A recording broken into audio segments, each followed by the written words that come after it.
निकला गे मरद भोजपुरिया सखी, निकला गे मरद भोजपुरिया। क्या अच्छा है आप लोग के लिए?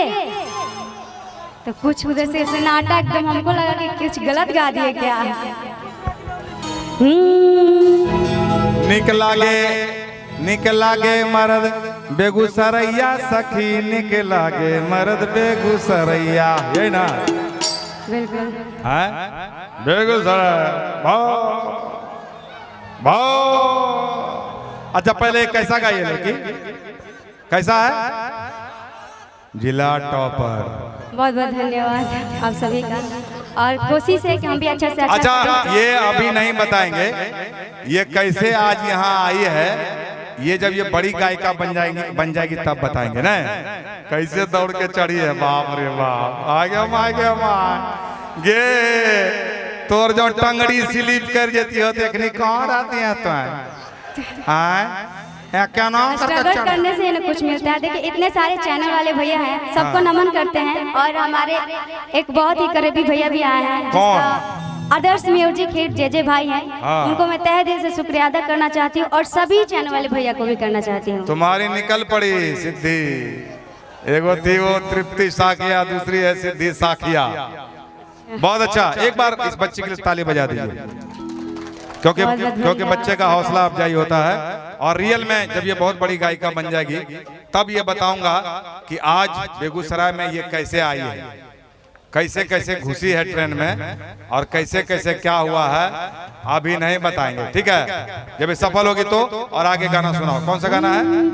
निकला गे मरद भोजपुरिया सखी, निकला गे मरद भोजपुरिया। वैसे गा दो, वैसे गा दो। निकला गे छौरा बेगूसरैया सखी, निकला गे छौरा बेगूसरैया।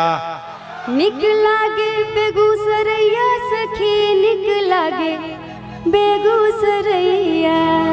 बेगूसरैया मतलब हुआ बेगूसराय का रहने वाला।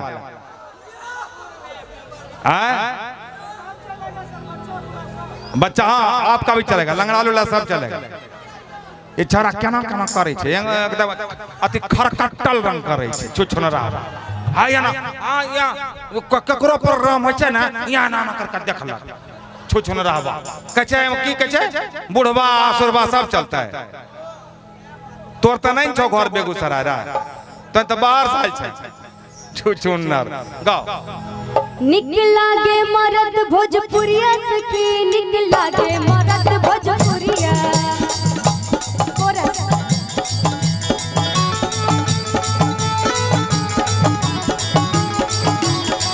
निकला गे मरद भोजपुरिया सखी, निकला गे मरद भोजपुरिया।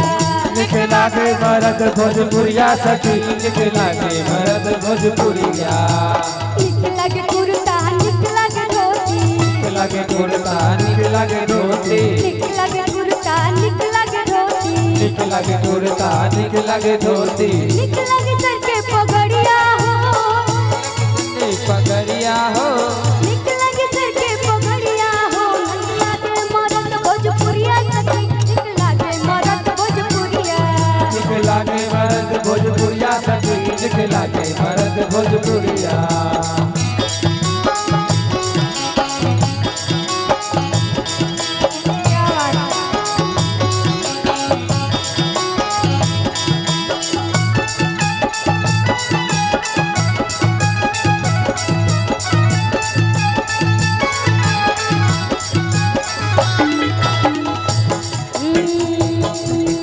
निकला गे मुहवा में पनवा हो, निकला गे मुहवा में बिड़िया हो। निकला गे छोरा बनवा हो, निकला गे मुहवा में पनवा हो, निकला गे मुहवा में बिड़िया हो। निकला गे छोरा बनवा हो, निकला गे छोरा बनवा हो। निकला गे सर पे पगड़िया हो, निकला गे सर पे पगड़िया हो, निकला गे सर पे पगड़िया हो। निकला गे मरद भोजपुरिया सखी, निकला गे मरद भोजपुरिया। निकला गे मरद भोजपुरिया सखी, निकला गे मरद भोजपुरिया।